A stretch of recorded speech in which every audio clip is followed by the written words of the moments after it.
warahmatullahi wabarakatuh.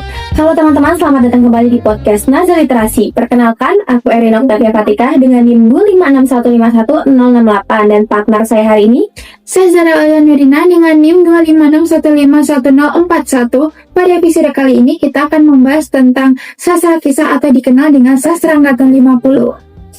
Nah, sastra angkatan, sepengetahuan aku, sastra angkatan 50 ini tidak hanya sekedar membahas tentang cerpen, novel, ataupun puisi biasa, tetapi juga menggambarkan tentang kehidupan realita masyarakat Indonesia secara nyata pasca kemerdekaan. Sastra kisah merupakan perkembangan sastra di Indonesia sekitar tahun 1950 sampai 1960 yang banyak didominasi oleh cerpen dan puisi.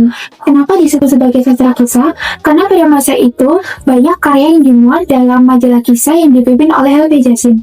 Nah, kalau sebelumnya kan ada sastra angkatan 45. Kalau sastra angkatan 45 ini lebih fokus pada perjuangan kemerdekaan dan semangat revolusi bangsa Indonesia. Setelah itu baru ada sastra angkatan 50 di mana masa beralihnya sastra kehidupan bangsa Indonesia setelah kemerdekaan. Pada masa itu, para sastrawan mulai mengangkat tema tentang kemiskinan, tentang ketimpangan sosial, konflik moral, hingga kritik terhadap birokrasi sistem pemerintahan atau sistem organisasi dan kehidupan masyarakat. Nah iya Zahra, jadi pada masa itu sastra itu seperti suara rakyat yang menggambarkan kehidupan nyata bangsa Indonesia secara adil dan jujur. Tetapi Arin, salah satu ciri yang menonjol dari sastra kisah adalah realisme sosial. Benar Zahra, biasanya itu tokohnya rakyat kecil seperti pedagang-pedagang kecil, buruh, keluarga sederhana, dan orang-orang yang berada di kalangan bawah. Jadi para pembaca itu bisa ikut merasakan bahwa cerita itu sangat dekat dan nyata dengan kehidupan mereka, ya karena berdasarkan realita kehidupan dalam masyarakat Indonesia. Itu gaya bahasanya lebih lugas dan komunikatif. Bahasanya tidak terlalu kritis atau berbelit-belit, namun justru terasa kuat karena menggunakan bahasa sehari-hari yang sederhana sehingga mudah dipahami oleh para pembaca. Kamu tahu nggak sih, Rin? Siapa saja tokoh-tokoh dalam angkatan 50?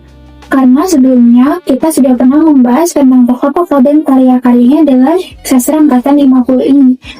Ini dibahas oleh kelompok 5. Kamu masih ingat nggak, Rin?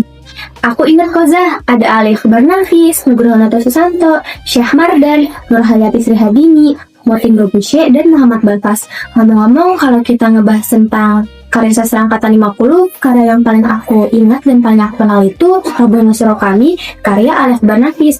Kita dulu semester 1 pernah dapat tugas untuk membaca dan menulis ulang menggunakan bahasa sendiri Robono Surokami. Kamu ingat nggak Zah? Masih ingat kalian cerpen ini menceritakan seorang kakek penjaga surau dan sangat taat beribadah. Selama hidupnya, ia hanya fokus untuk mengejar surganya Allah tanpa mempedulikan lingkungan sosialnya. Ia merasa dirinya sudah cukup baik di hadapan Tuhan, namun di sisi lain, ia tidak mempedulikan lingkungan sosial dan keadaan di sekitarnya. Nah iya, si kakek penjaga surau ini sangat amat percaya diri bahwa ia akan masuk surganya Allah. Namun semuanya berubah ketika Aja Sidi menceritakan seorang tokoh yang bernama Haji Saleh, seorang ahli agama yang masuk neraka karena ia mementingkan kepentingan pribadi, yaitu kepentingan akhirat tanpa memperdulikan kehidupan sosial dan membiarkan keluarganya hidup dalam kemiskinan. Nah dari situ si kakek ini merasa hidupnya selama ini sia-sia dan berakhir ia bunuh diri di suraunya dengan memborong lehernya menggunakan pisau cukurnya, ya kan Zah?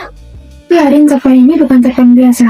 Nabi seperti ini menyampaikan kritik sosial bahwa manusia selama di dunia ini tidak cukup hanya rajin beribadah, tapi dia harus peduli dengan sesama dan lingkungan di sekitarnya. Nah, makanya karya sastra ini dianggap sangat kuat karena kritik sosial dan pesan moralnya itu masih relevan sampai sekarang, Zah. Selain Robono Surokami kayak Al-Mufis, ada juga cerpen Dua Dunia oleh Inhagini Lorin.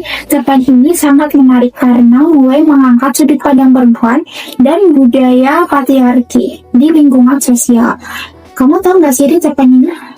Iya, aku tahu sedikit. Jadi, cerpen ini itu menggambarkan bagaimana sebaiknya menjadi manusia, khususnya pada perempuan. Karena bagaimanapun kita sebagai perempuan dilahirkan dan dibesarkan, budaya patriarki dan hegemoni kaum pria itu masih sangat dominan dan hal ini menjadikan kita sebagai pihak perempuan untuk terus maju dan berkembang. Contohnya itu penggambaran pada sosok tokoh Iswanti di cerpen Dua Dunia. Nah, ia itu digambarkan memiliki sikap mandiri, berani, dan cara berpikirnya maju. Ia tidak berhidup dengan bergantung kepada orang lain. Nah, banyak penggambaran tokoh sosok perempuan yang tangguh di cerpen Dua Dunia ini yang digambarkan oleh Nurhayati Srihadini loh, Zah. Sedikit lagi tentang sosok Iswanti. Ia adalah seorang janda yang harus menghidupi anaknya dan juga merawat orang tuanya atau ayahnya yang sudah tua. Ia tidak merengek meminta belas kasih suaminya yang memilih menikah lagi karena menghendaki poligami. Ia sebagai perempuan yang dewasa dapat memilih jalan hidupnya sendiri dan tidak bercermin kepada kehidupan almarhum ibunya yang memiliki kehidupan bebas dan suka berjudi, dan juga hidup dalam cengkraman hedonisme yang mendapatkan uang itu hasil dari manipulasi. Ngomong-ngomong, tadi kamu membahas tentang hegemoni kaum pria, yaitu apa sih, Rin? Oh, jadi makna kalimat dari hegemoni kaum pria itu seperti mengagung-agungkan gender laki-laki di atas perempuan. Jadi status sosial laki-laki itu lebih tinggi dibanding perempuan. Jadi laki-laki itu dianggap lebih berkuasa dan dominan, seperti budaya patriarki dan tidak menerapkan kesetaraan gender gitu, Zah. Sastra kisah benar-benar menarik, Rin, karena ceritanya terasa realistis dan dekat dengan kehidupan masyarakat. Selain itu, karya-karyanya juga melihat dari sisi psikologis tokoh dan juga sudut pandang perempuan, sehingga pembaca bisa merasakan bahwa cerita itu benar-benar terjadi, dan juga pembaca bisa melihat bahwa suatu masalah itu terlihat dari perspektif luas. Betul, Zah. Jadi menurut aku karya Nurhayati Srihardini Cerpen Dua Dunia ini sangat menarik karena mulai membuka ruang perspektif atau pandangan perempuan dalam dunia sastra di Indonesia. Mau tanya, menurut kamu sastra kisah ini masih relevan nggak sih kita pelajari sampai sekarang? Nah, menurut aku masih sangat relevan, Zah. Seperti yang udah aku bahas sebelumnya, banyak penulis sastra angkatan 50 yang masih menggunakan kritik sosial dan sindiran di dalam ceritanya. Sampai sekarang pun banyak penulis sastra yang masih menggunakan sindiran dan kritik sosial di dalam ceritanya. Selain itu, banyak kasus atau masalah yang dibahas dalam sastra angkatan 50 yang masih bisa kita temui sampai sekarang. Seperti ketidakadilan sosial, kemiskinan, budaya patriarki atau ketidaksetaraan gender, dan konflik sosial maupun konflik moral. Kalau menurut kamu gimana, Zah? Aku juga merasa sastra kisah ini masih relevan sampai sekarang, Nin. Kita bisa lihat dari cerpen Robanya Surakarta kayak Anofis.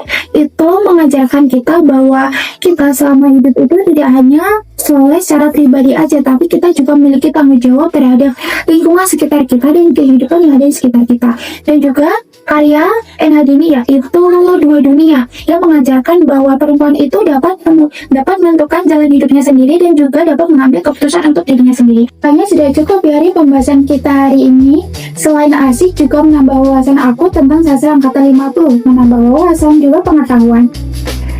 Baik, Zah, terima kasih kembali. Sampai jumpa di obrolan kita berikutnya. Wassalamualaikum warahmatullahi wabarakatuh. Bye-bye.